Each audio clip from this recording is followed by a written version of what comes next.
Bien, continuamos con el tema de materia y medición desde el punto de vista de las unidades de la medida. Muchas de las propiedades de la materia que hemos estudiado son cuantitativas. ¿Qué quiere decir esto? Que están asociadas con números. Pero cuando un número representa una cantidad que fue medida, siempre debemos especificar las unidades de dicha cantidad. ¿Por qué se ocupa especificar las unidades? Porque si no, esa magnitud no tiene sentido físico. ¿A qué me refiero? Si yo a ustedes les digo 5, probablemente me van a decir ¿5 qué? De ahí radica la importancia de las unidades. No es lo mismo que yo les diga 5 minutos, a decir 5 metros o a decirles 5 personas. El hecho de añadir una unidad a una magnitud hace que este número o esta cantidad medida adquiera un sentido físico. Para esto, pues se creó hace muchos años un sistema que especifica un conjunto de unidades métricas particulares que son adecuadas para utilizarse en las mediciones científicas. Este es el sistema de unidades SI, el cual está compuesto por 7 unidades fundamentales. La primera unidad fundamental es la masa y el nombre de su unidad principal es el kilogramo, cuya simbología es kg. La longitud va a ser el metro y su símbolo m minúscula. Para el tiempo, la unidad va a ser el segundo y su simbología una S minúscula. En términos de temperatura, la unidad principal o fundamental es la escala Kelvin o temperatura absoluta y su simbología es una K mayúscula. Para la cantidad de sustancia, que es la cantidad física principal de la química, la unidad se llama mol y su abreviatura es mol también. Para la corriente eléctrica, la unidad principal va a ser los amperios y su simbología una A mayúscula. Y por último tenemos la intensidad luminosa, cuyo nombre de la unidad principal es la candela y su abreviatura es CD. Tengamos en cuenta que cuando hablamos de intensidad luminosa nos estamos refiriendo pues a la cantidad de flujo luminoso que emite una fuente por unidad de ángulo, ¿cierto? Lo que estudia la fotometría. Perfecto. Importante tener en cuenta que una unidad fundamental, cualquiera de estas 7, diferente, se puede utilizar para cada cantidad física y a partir de estas unidades fundamentales se pueden expresar todas las demás unidades que conoceremos como derivadas. Ahora, en el sistema métrico existen los prefijos. Estos prefijos simplemente es un tipo de sistema que nos permite a nosotros comprender mejor magnitudes que son muy grandes o magnitudes que son muy pequeñas. Entonces, estos prefijos indican las fracciones decimales o múltiplos para cada unidad. Vamos a tener una serie, como se muestran en la tabla 1.5, en donde tenemos, por ejemplo, el prefijo peta, cuyo símbolo es una P mayúscula y significa 1 por 10 a la 15. Es decir, un petawatt, por ejemplo, equivale a 1 por 10 a la 15 watts. Tenemos también tera con su símbolo T y significa 10 a la 12. Tenemos el prefijo giga con la G mayúscula y es 10 a la 9. El prefijo mega con una M mayúscula y significa 1 por 10 a la 6. El prefijo kilo, que lo han utilizado muchas veces. La abreviatura es una K minúscula y significa 10 a la 3. El prefijo deci, D minúscula y 10 a la menos 1. Y así sucesivamente hasta obtener el septo, que es del orden de 1 por 10 a la menos 21. Veamos aquí esta serie de ejemplos. Si tenemos un gigámetro, vean que el prefijo giga quiere decir 10 a la 9. Esto equivale a 1 por 10 a la 9 metros. Importante tener en cuenta lo siguiente. El hecho de los prefijos y de su uso implica que debemos utilizar la notación científica. Recuerden que en la notación científica el exponente positivo, como los que tenemos acá, implican que estos números son grandes, mientras que un exponente o una potencia negativa implica que son números muy pequeños, ¿de acuerdo? Entonces, en la escritura correcta de notación científica vamos a tener un número por la potencia 10 a la n, en donde este número tiene que ir decimal entre 1 hasta 9, ¿cierto? Y la potencia n, si es negativa, implica que es un número pequeño, y si es positivo, quiere decir que es un número grande. Muy bien. ¿Qué quiere decir un gigámetro? 1 por 10 a la 9 metros. Quiere decir que a este 1 lo va a acompañar esta cantidad. Vean que efectivamente tenemos 1, 2, 3, 4, 5, 6, 7, 8, 9. Es un número muy grande, por tanto, para facilidad de cálculo y comprensión de la magnitud, usamos la notación científica y los prefijos. Muy bien, hagamos la siguiente serie de ejercicios. Tenemos 10 a la 3 gramos. La potencia 3 quiere decir el prefijo kilo, es decir, tenemos un kilogramo. Perfecto. Tenemos 2 por 10 a la menos 3. La potencia menos 3, su prefijo era mili, es decir, tenemos 2 milímetros. Tenemos 2.6 por 10 a la menos 1 litro, es decir, 2.6 decilitros. Tenemos 6 por 10 a la menos 2 gramos. Si vemos en la tabla de prefijos, la potencia menos 2 quiere decir centi, es decir, tenemos 6 centigramos. Tenemos 1 gigajulios, el prefijo giga.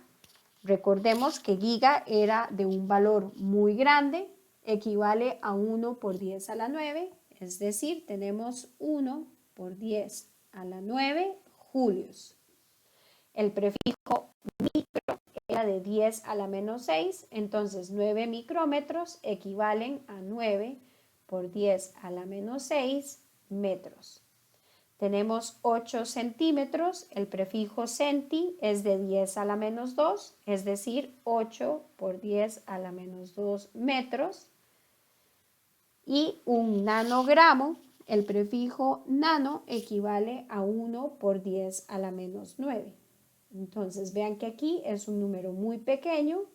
Aquí también, si decimos 8 por 10 a la menos 2 metros, quiere decir que tenemos lo siguiente. 0,08, vean, 1 y 2, corremos la coma, ¿cierto? Entonces se les invita a recordar cómo transformar un número a notación científica.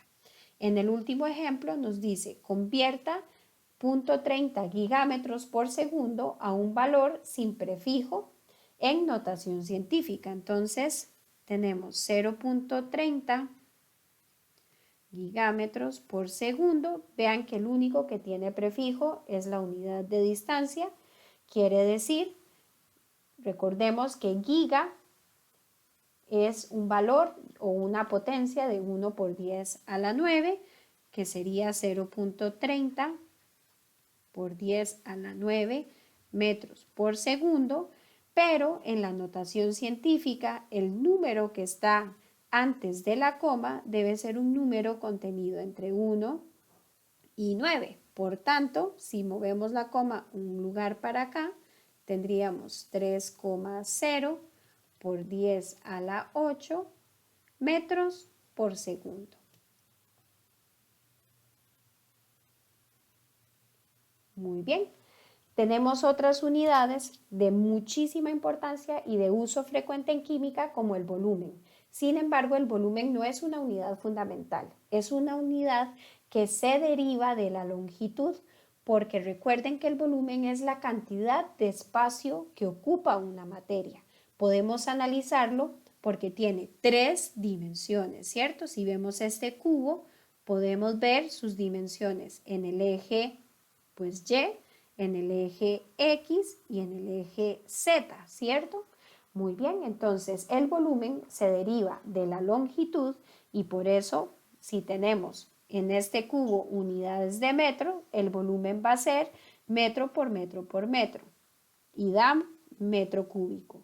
Una de las unidades métricas para el volumen muy frecuentemente utilizada es el litro y a nivel más pequeñito el mililitro. Tenemos una equivalencia en la que un litro, ¿verdad?, es un cubo de un decímetro, o podemos tener la igualdad de 1000 litros es un metro cúbico. Ahora, también tenemos la equivalencia en donde un mililitro es un centímetro cúbico. ¿De acuerdo? Estas igualdades o equivalencias es importante que las tengamos presentes porque van a ser de muchísima utilidad cuando hagamos ejercicios de análisis dimensional. Ahora, otra unidad, ¿verdad?, que sí es fundamental, es la temperatura. Pero por temperatura, ¿qué entendemos? Bueno, pues asociamos ese término de temperatura a qué tan caliente está un cuerpo o qué tan frío está. En la realidad, la temperatura no es otra cosa más que la energía cinética promedio de las partículas de un cuerpo, ¿cierto? Y por tanto la asociamos con esa energía, pero en forma de calor. También debemos tomar en cuenta que el flujo de calor siempre va desde el cuerpo de mayor temperatura al de menor temperatura. Así va a ser la transferencia de calor. ¿De acuerdo? De mayor temperatura a menor temperatura. ¿Qué escalas tenemos de medición de temperatura? Existen muchísimas, pero las principales que podemos utilizar o conocidas van a ser la escala absoluta, que es la fundamental, que es la escala Kelvin, y se dice absoluta porque no existen temperaturas negativas en esta escala. La escala Celsius, que estamos muy familiarizados con esta escala, y la escala Fahrenheit. Si observamos estos 3 termómetros, podemos ver o visualizar la equivalencia en las temperaturas. Sabemos que el agua se congela a 0 grados y que ebulle a 100 grados Celsius. Su equivalente en temperatura en escala absoluta es 373 Kelvin y a 0 grados son 273 Kelvin. Su equivalente en Fahrenheit sería 0 grados Celsius, son 32 Fahrenheit, y el equivalente de los 100 grados son 212 Fahrenheit. Con estas equivalencias podemos determinar las ecuaciones que nos permiten hacer la transformación de unidades de temperatura. Por ejemplo, la primera relación matemática entre temperaturas que tenemos es la relación entre Kelvin y los grados Celsius.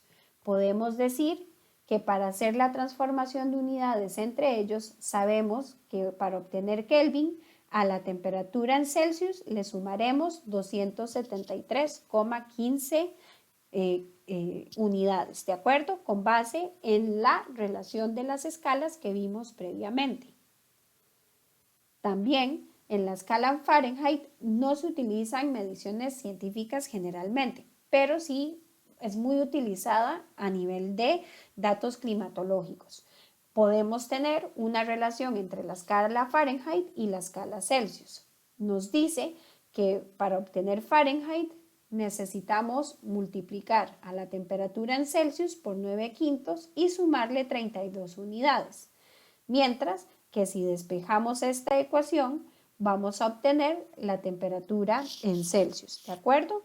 Por favor, tengan mucho cuidado de cómo es que es la ecuación matemática. Vean a dónde están los paréntesis para evitar errores por mal uso de la ecuación matemática.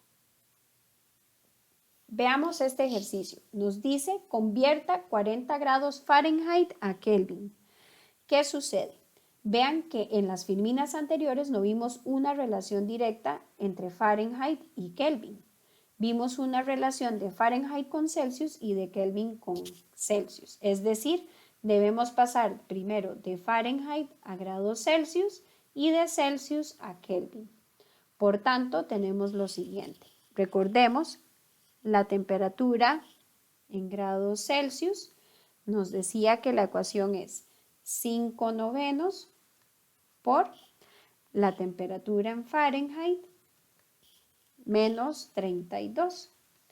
Quiere decir que tenemos 5 novenos por 40 menos 32.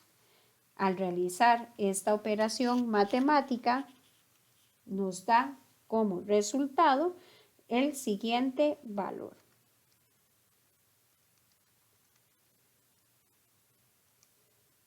Esto nos da 5 novenos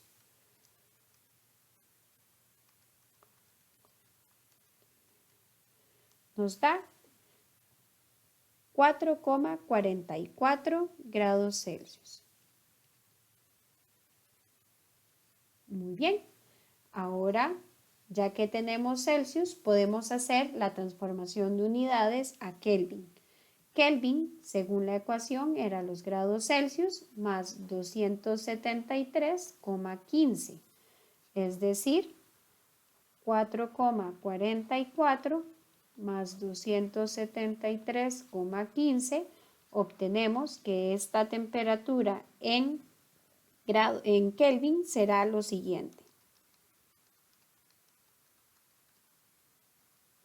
Equivale a 277,59 Kelvin.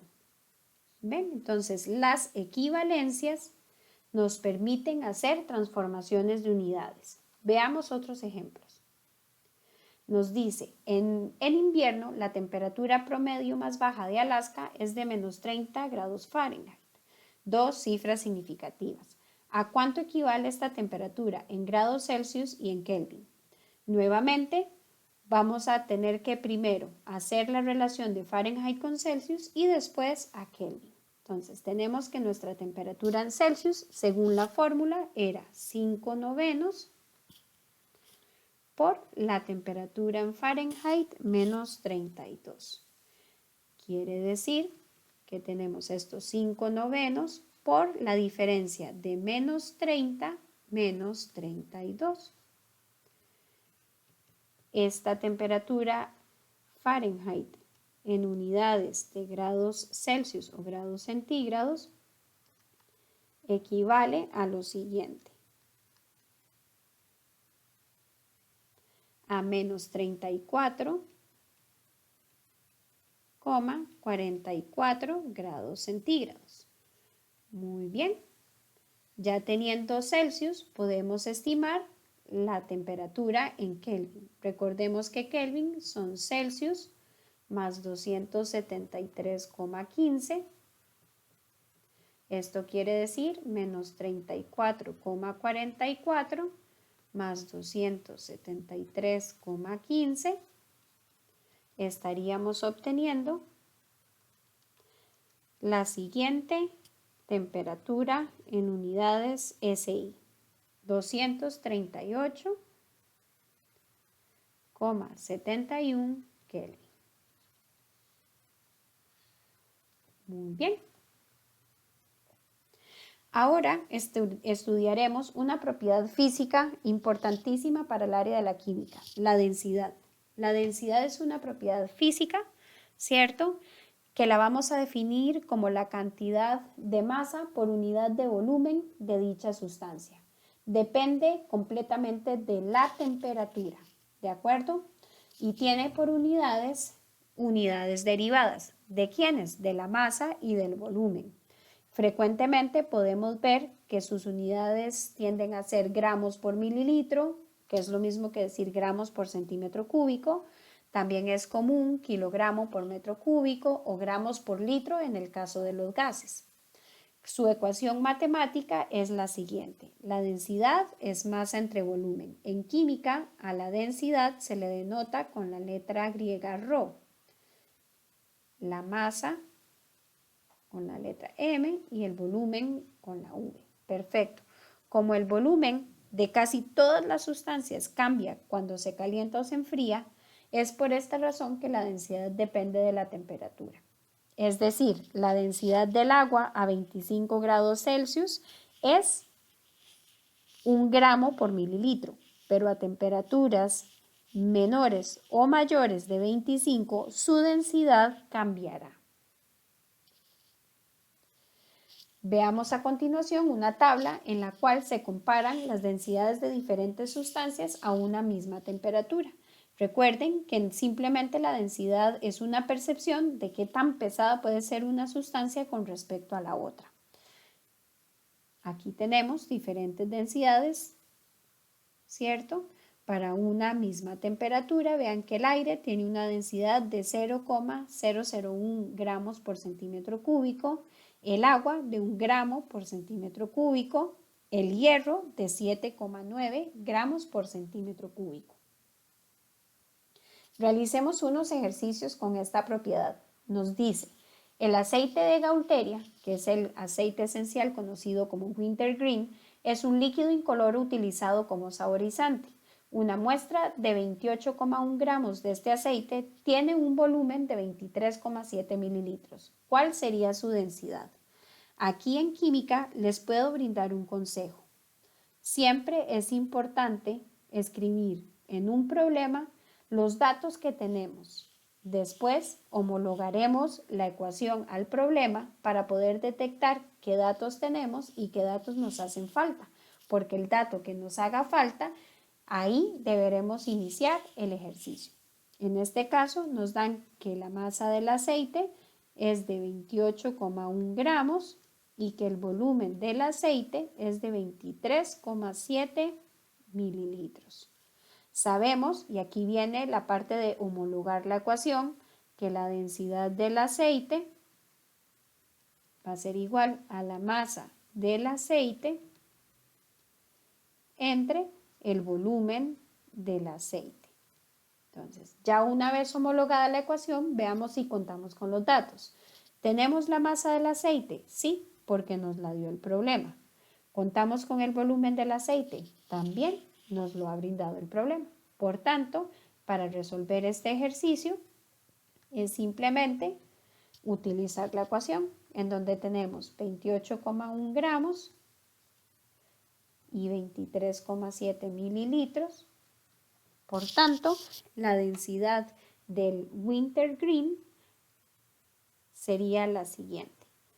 28,1 entre 23,7 nos da 1,19 gramos por mililitro. Esta sería nuestra respuesta. Muy bien, veamos otro ejercicio. Nos dice, una muestra de gasolina tiene una densidad de 0,718 gramos por mililitro. ¿Cuál es el volumen de 454 gramos de gasolina? Nuevamente escribimos los datos. Tenemos que la densidad de la gasolina es 0,718 gramos por mililitro, que la masa de gasolina son los 454 gramos y queremos saber el volumen de la gasolina. Esta es nuestra incógnita. Vamos a homologar la ecuación. Sabemos que la densidad de la gasolina es igual a la masa de la gasolina entre su volumen.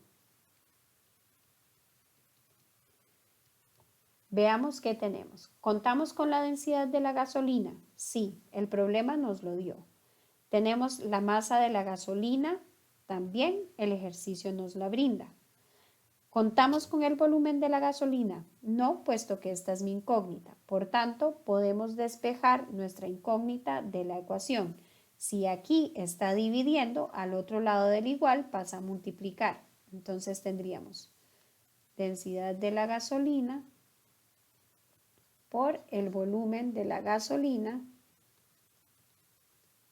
es igual a la masa de la gasolina. La densidad, como está multiplicando, al otro lado del igual va a pasar a dividir. Por tanto, para despejar el volumen de gasolina, sería la masa de la gasolina entre la densidad de la gasolina, y ya podemos resolver el ejercicio. Tenemos que el volumen será el siguiente. La masa son 454 gramos y la densidad 0,718 gramos por mililitro. Vean que se cancelan las unidades de gramos. Si hacemos medios con medios y extremos con extremos, nos quedarán las unidades de mililitros en el numerador y por tanto el volumen de gasolina de esos 454 gramos son los siguientes, son 633